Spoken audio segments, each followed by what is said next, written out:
All right, let's dive right into this explainer. Today, we're tearing down the anatomy of a highly relatable, viral style animation script. The source material we're looking at is essentially a masterclass in modern storytelling. It's a blueprint for a script titled, Why is Everyone So Tired All the Time? And look, what's really fascinating here isn't just the topic, which, let's be honest, we can all absolutely relate to, but the incredibly clever mechanics the writer uses to keep the audience hooked from the very first second to the last. We're going to explore exactly how this script captures comedy, pacing, and that undeniable feeling of, wow, this is literally me. So, rather than kicking things off with your standard, boring, hey guys, welcome back, this script drops us right into the deep end. The character is thrown immediately into the situation. They wake up, firmly declare they are going to be productive today, and then, mere seconds later, they are already completely exhausted. This sharp, immediate contrast is designed to instantly hook your attention and plant this exact question right in your mind. Why are we always tired? Section 1. The morning battle, waking up exhausted. We hit the ground running with the first major structural beat. The narrative throws us right into the middle of the struggle with these rapid-fire visual jokes. You know the vibe. A messy bed, completely dead eyes, the character brushing their teeth while basically sleepwalking and chugging water like they've just crossed a desert. They're acting like they survived a literal war just by getting out of bed. And then, boom, we hit the core recurring joke. Tonight I'm definitely sleeping early. This sets the foundation for the entire explainer, making a promise we all know, for a fact, the character is going to break. Section 2. The daytime energy drain. Tired for no reason. Moving on from the morning, the story transitions super smoothly into the next phase of the day, and it brilliantly uses these incredibly mundane, relatable triggers to escalate the comedy. It doesn't even need grand dramatic events. The narrative dives into that weird phenomenon of being utterly exhausted despite doing absolutely nothing physically demanding. Sitting at a desk? Draining. Watching TV? Draining. Honestly, even just choosing what to eat feels like an impossible hurdle. The character literally spends hours doing nothing and then legitimately claims to be exhausted. When someone asks what they did today, they just pause and say, things. This is the real power of observational comedy, taking the microscopic, boring details of our daily lives and showing us how universally exhausting they actually feel. And this brings us to how subjective time feels when you're completely drained. To really nail the comedic timing of that midday school or work slump, the script uses a fantastic exaggeration. The character is staring at a screen, zero motivation, just desperately waiting for the clock to move.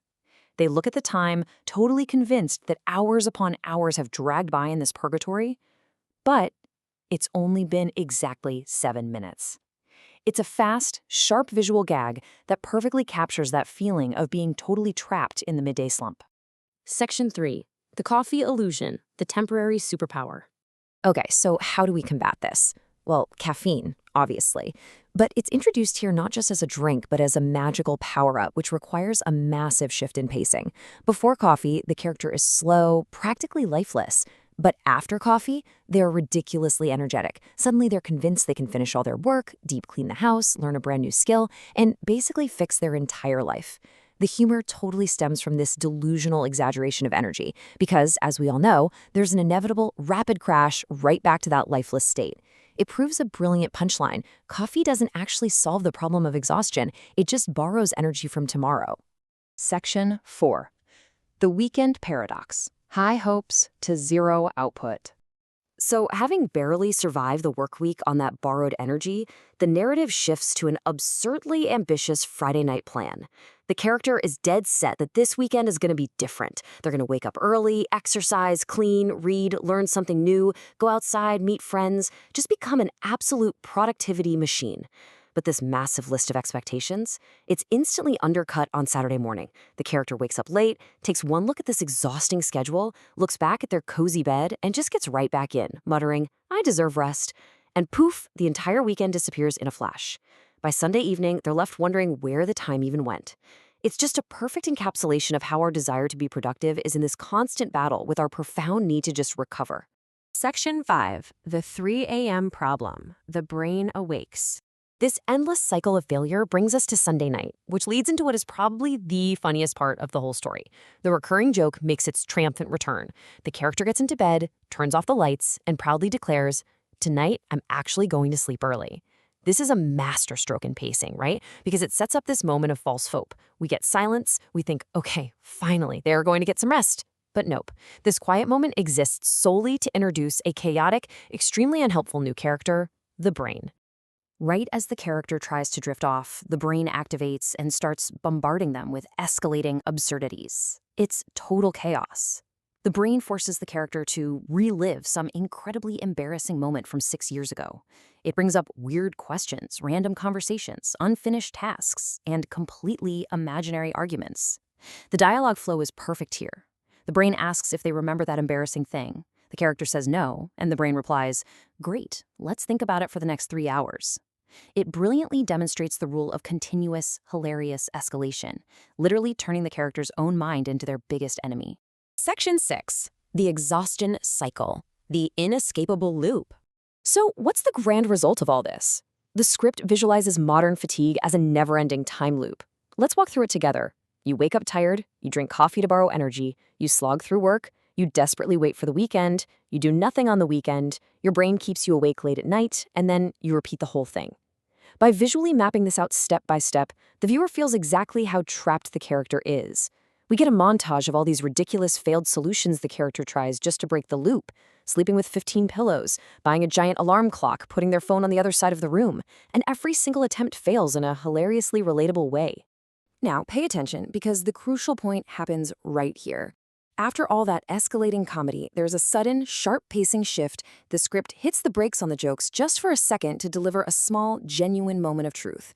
The character realizes, hey, maybe I'm not just lazy. Modern life is genuinely exhausting. We are constantly bombarded with endless notifications, deadlines, messages, and expectations. The big takeaway here is how masterfully the writer balances tone. This moment makes the whole explainer deeply resonant, but it totally avoids turning into some preachy motivational lecture. It stays true to the comedic tone while acknowledging the real, actual weight of modern existence. And then, just as quickly as we hit that emotional chord, we snap right back to the comedy for the grand finale. Section 7. Final payoff. The ultimate punchline.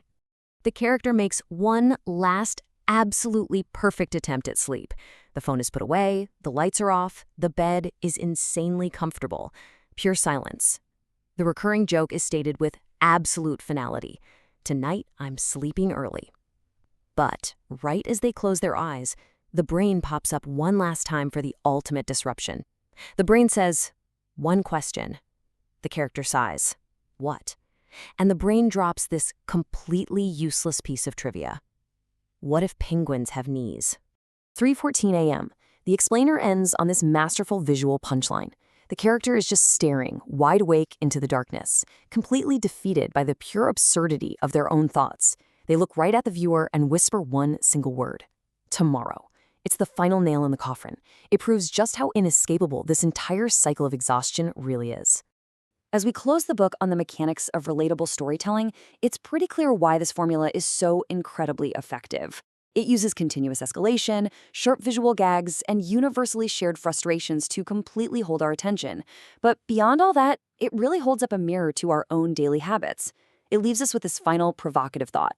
Knowing all the traps, the coffee illusions, and the 3 a.m. brain tangents we just unpacked, how many times have you told yourself this exact same lie today?